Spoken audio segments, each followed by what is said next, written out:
Darius DJ.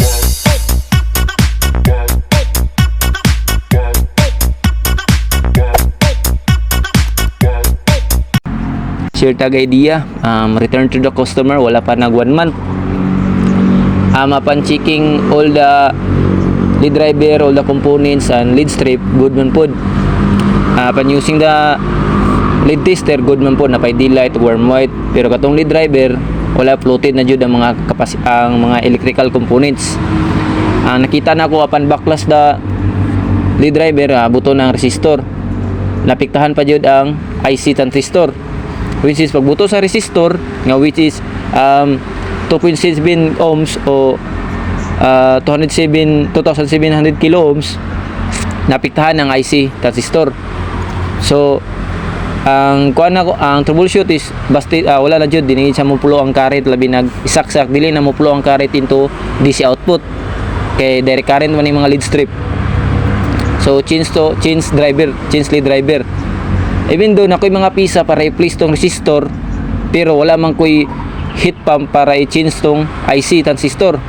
Kay dili jud madala tong IC transistor, dapat naka heat pump. So tawag sa company nga change lead driver whole component. So na-change ang lead driver, good man pod. Tapos igna na ang customer nga para may iwasan ni nanis, dapat naka-grounding ang balay.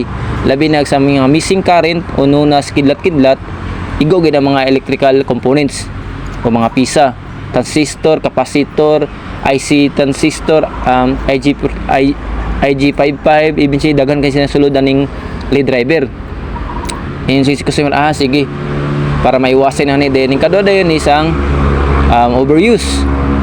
Eventually di nga nato balikan niya na overuse man ginang usa ka butang nga ginagamit, labi nag continue ang current nga gaplo, tirahon niya po ng pisa. Pero majority gid anay labi na mambuto ang pisa is walay grounding ang balay. Okay po. Tapos gichin sa din ako ni-approve na ang kuha ng company nga change lead driver. Good on pod. Upon using the remote control, good on pod. Ni continue ang current, nanay warm white, cool white, D-light ug dim.